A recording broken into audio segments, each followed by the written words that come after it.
Hi everybody, my name is Sanjit and today we're going to be talking about AP Calc AB, Unit 1, Video 2, and our organization Learnable. So this course is supposed to help you score well on the AP exam or any calculus class you want, or if you're even just learning for fun, I would recommend to try this full course out to fulfill your curiosity. So in the last video we talked about how to actually determine limits from the graph, what limits are, and the 3 rules for continuity. We also talked about how you can just plug in a number for how to get a limit, which I'll be reiterating in this video. So just to recap from last video, limits are a way of expressing the number that a function approaches as the input also approaches some value. So with that, let's get started with the first problem on our left right here. F of x is equal to x squared minus 4 divided by x minus 2. So we want to find the limit as x approaches 2 of x squared minus 4 and x minus 2. So the first things first, like we said in last video, you can just plug that 2 into x, and that will hopefully get you the limit. Let's see what happens. So you get 2 squared minus 4 divided by 2 minus 2. What does that get you? 2 squared is 4, 4 minus 4 is 0. Okay, never mind. 0, and then 2 minus 2 is also 0. So what do you get now? Sorry, my screen is acting a bit weird. Okay. So you get 0 over 0, which is something called indeterminate form.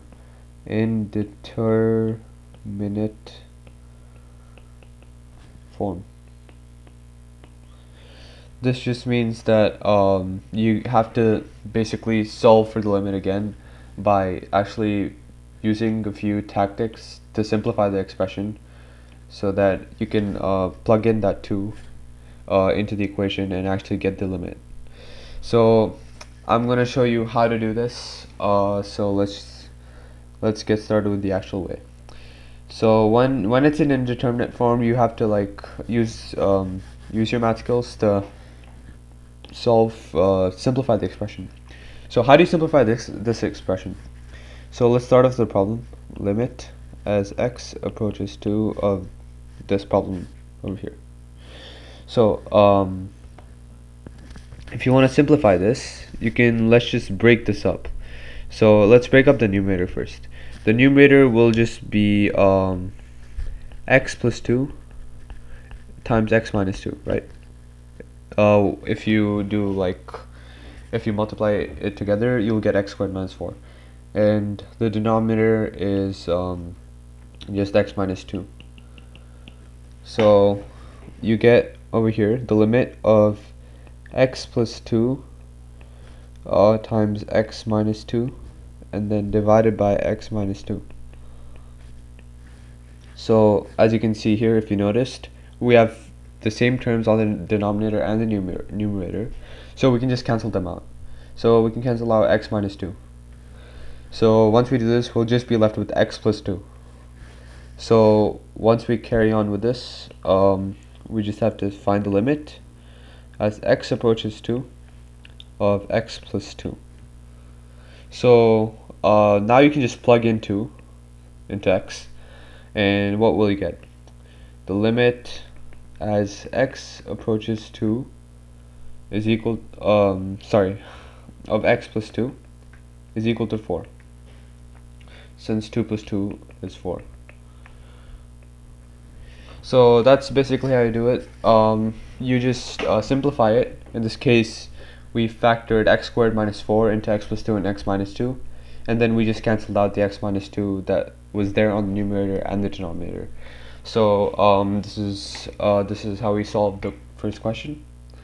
Let's go to the next question over here. Let me erase this. Okay, now let's go to question number 2. We have to find the limit. Actually, let me start from from the left side itself. We have more space then. We're solving this problem now. The limit as x approaches 2 of f of x, which in this case is 1 over x squared, x minus 2 whole squared. So 1 over x minus 2 whole squared. So what is this going to be? How are we going to do this? It seems pretty straightforward in the beginning. Why don't we try to plug something in? So if we do this, we'll just get the limit as x approaches 2 of 1 over 2 minus 2, which is 0 squared, which is just undefined. So this, the limit over here, actually, even if you look at the graph over here, you can see that this isn't actually an asymptote. Whenever it's 1 over 0, the limit doesn't exist for this one. It does exist, but the limit's just going to be infinity, because as you can see on the graph here, the limit as x approaches 2 from both the left and the right will be infinity, since the y value goes higher and higher and always gets closer to x equals 2, but it'll keep going higher and higher, but it will never touch the part of the graph that's x equals 2. So the limit here is actually equal to infinity. So whenever you get 1 over 0, you have to it's a sign that you can't like simplify the expression to actually solve the limit, since it's actually just infinity.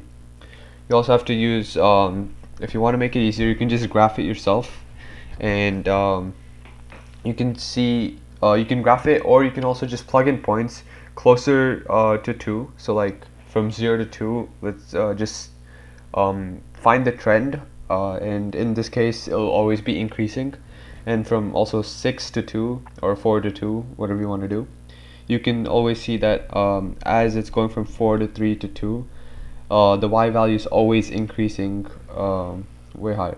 So basically, that's how you solve the second one. The answer is just infinity. So let me just erase this. Actually, wait. Nope. There we go. Okay, now we're gonna be doing question number 3. This one.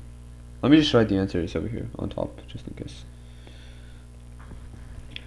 So for question 3, we're gonna be looking at the limit. Wait. Let me center my screen.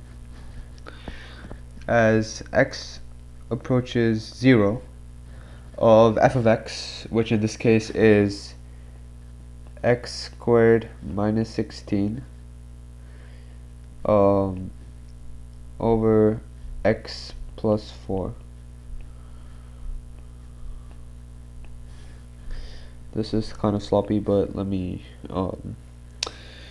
yeah, anyways, so I think you've seen this pattern before. I will let you pause the video and you can try this out for yourself. I will go over this right after you finish it. Okay, assuming you've all done the problem, I'm going to show you how to do it. If you're still having trouble, now's the chance to look. So we're going to find the limit as x approaches 0. And since we have an x squared minus 16, we can just break that up into x plus 4 times x minus 4. And then we have an x plus 4 on the denominator. So what happens now? Well, we can see that we have one term in the numerator that's exactly the same as the term in the denominator. So we can just cancel these two terms out. So all we're left with is the limit as x approaches 0 of x minus 4, which is equal to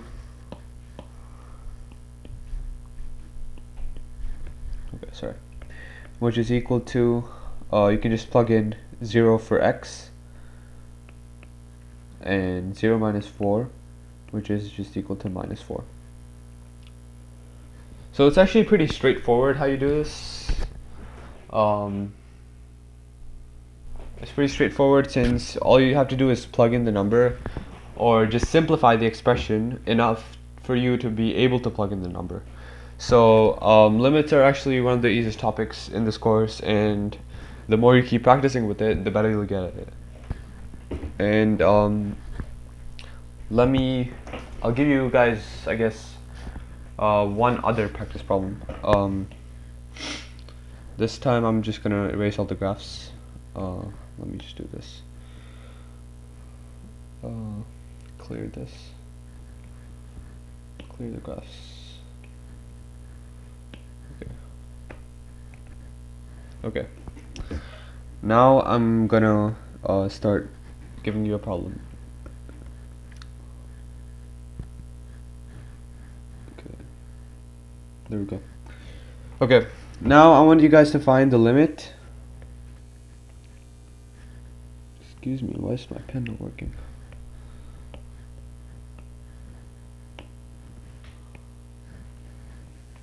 Okay, there we go. The limit as x approaches 3. Actually, wait. The limit of 5x plus 2 over 2x minus 3 as x approaches 3. So what will that be?